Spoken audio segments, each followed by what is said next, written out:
Do your students hate you? Are they not engaged? Are you losing your hair? Well, maybe you're committing one of these 7 deadly habits for bad teachers. Criticizing. Oh my lord. How you doing today? I'm good. How are you, sir? This handwriting right here? Mm-hmm. You know what that is? What? Absolute garbage. Try again. Help me. Blaming. So I was just going over your last test results. You know what I found out? What's that? You're the reason why we're at the bottom of the list for this entire school. What in tarnation was going on there in that last test? Complaining. Man, I don't even know why I took this job anyways. I didn't go to sleep until at least 2 o'clock in the morning grinning y'all's dying paper. I missed my coffee, I put my underwear on backwards. No, I even ran over my own dog today. Just trying to get to y'all dumb asses. Y'all make me miss this funeral. Nagging. Hey Cheyenne, how's that essay coming along? The one that's due next week? Well, yeah, I mean, it's best to start right now so you have all the time in the world to do whatever you want to do later on. Are you sure? Yeah, so how about we get that started and we'll check back later. Okay. Hey Cheyenne, so have you started that essay yet? No. Well, how about we get an outline going so we can get that at least squared away and then we can be a little bit closer to actually writing it. Well, I'm trying to do the assignment that you assigned today. Well, how about we leave that for homework and you can start the essay. Alright, so let's get to it. Hey Cheyenne, so how's that essay coming along? I still have not started it yet.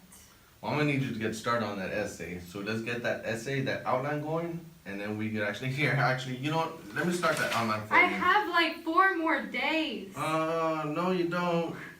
Not on my timetable, so how about we get that started out, and then we'll get I finished have that algebra homework. That's alright, this isn't algebra, this is English. I have 4 more days. Oh, we're done. Threatening. Yo, hey Ron, how's it going? It's going. Have you started that assignment yet? I have not.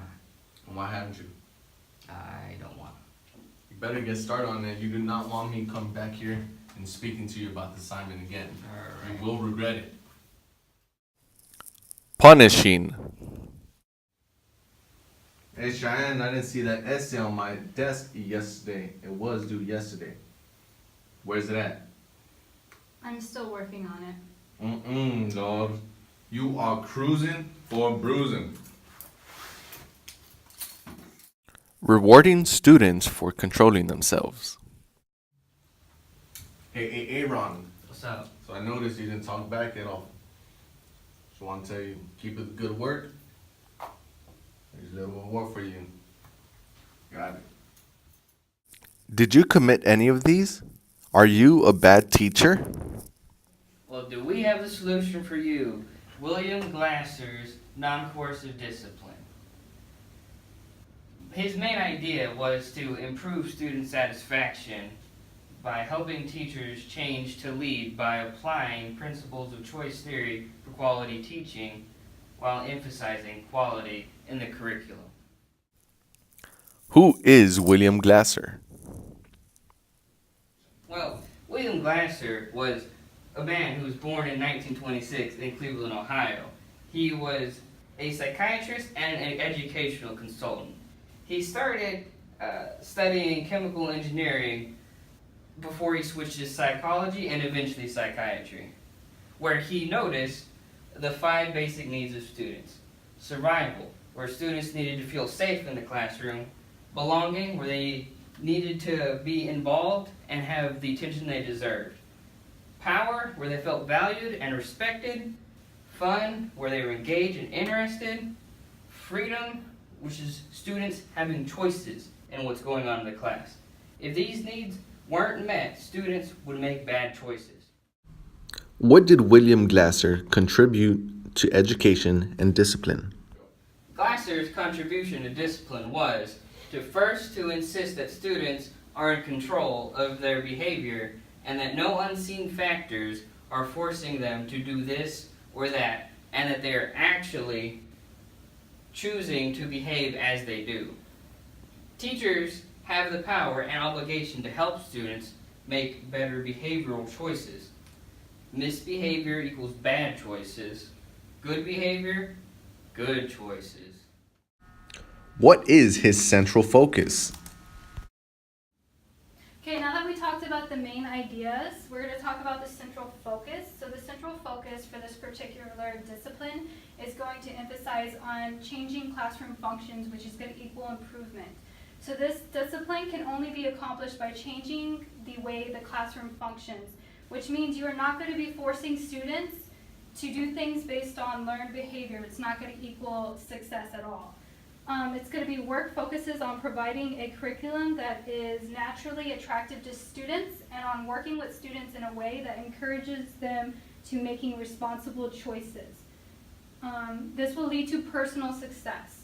This is founded on the idea that students make their own decisions in the classroom and outside of the classroom as well. They can either be negative or positive, but the students need to understand both sides of those. The goal of teachers is to help make better choices.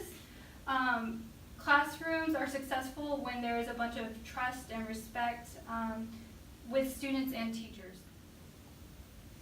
So now that we talked about some of the choices that students have and how it impacts them, we're going to be talking about choice theory and how it's more beneficial in the classroom for students.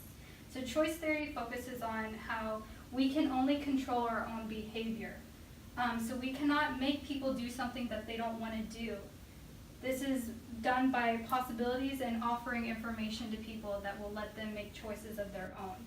This is done by behavior, so this is somebody's acting, thinking, feeling, their total control of their behavior. Only control of actions and thinking, what we do is primarily determined internally. So this is going to really help students make decisions outside the classroom as well as inside the classroom. Okay, so if you were doing any of these 7 deadly habits, such as criticizing, blaming, complaining, and so on, you are going to be considered a boss teacher. And a boss teacher is someone that talks instead of demonstrates. They rarely have student discussions. They use coercion. And you do not want to be considered a boss teacher, because a boss teacher takes away a student's choice, which is going to affect their 5 basic needs. So what do you need to do? So we just spoke about boss teachers, and where our focus is to change that boss teacher in you into a lead teacher. By focusing on students and their needs, using class meetings to discuss issues, and no use of coercion within the classroom. So let's make you a lead teacher. How to become a lead teacher? You talk about boss teacher and lead teachers. Let's make you the best lead teacher you can possibly be. The best way to go about that is through classroom management. We have to have the students help us create the rules and create consequences so they can decide what is most important. By doing this, students will be able to see the importance of abiding by the rules for which they are participating with. Other suggestions would be to improve the behavior by clarifying and planning effective choices. Students need the choice to be successful. We have to solicit advice from students. We have to listen to the students to know exactly what they need. We have to look for the behavioral problems so we could adjust and accommodate for each single individual. And we have to look for ways to remedy every single conflict and make the classroom a more positive and friendly environment. Now, to become the best lead teacher, you have to abide by the 7 connecting habits. Caring. Hey, what's up, Aaron? How's the assignment coming along? It's not. Oh, why not? My grandma just died. Oh man, I know how you feel. Here, how about this? How about you turn in that assignment at the beginning of next week? You should be fine, right? That'd be better, thanks. Listening. Hey, Aaron. Hi. Yeah, I noticed you didn't participate today. Is there anything wrong? Yeah, My dog died this morning. Oh, I'm sorry to hear that. I know just how you feel. I ran over my dog this morning. Well, if you need anything, just let me know, alright? Support. Ooh. Hey, Cheyenne, how you doing? I'm kind of sad. Why are you sad? I didn't do well on my last test.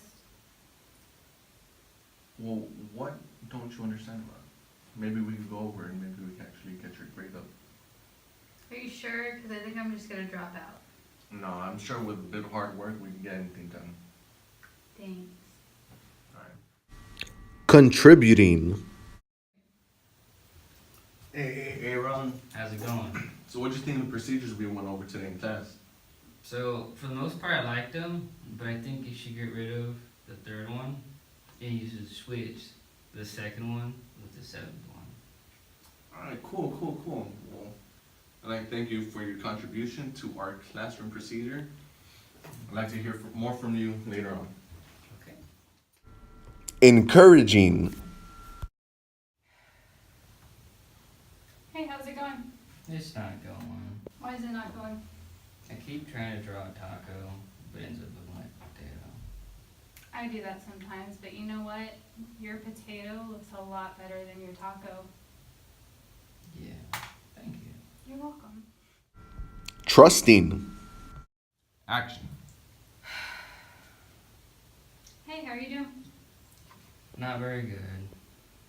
No? Well, do you want to talk about it at the moment? Maybe after I'm done my assignment. Okay, well, if you still want to talk about it and you still feel sad, you can meet with me after class and we can talk about your feelings. Befriending. Action. Hey there, Cheyenne. Hey, Did you have fun this weekend? yeah, I went to the zoo. The zoo. Mm-hmm. You see anything cool there? Yeah, I saw my favorite animal, which is a tiger. Oh, dude, tigers are so cool. Yeah, you like tigers? It's my favorite animal, too. That's cool. Yeah. Call us now at 1-800-B-LEADS to try Glasser's non-coercive discipline. Here's your solution for becoming the best teacher. That's 1-800-B-LEADS.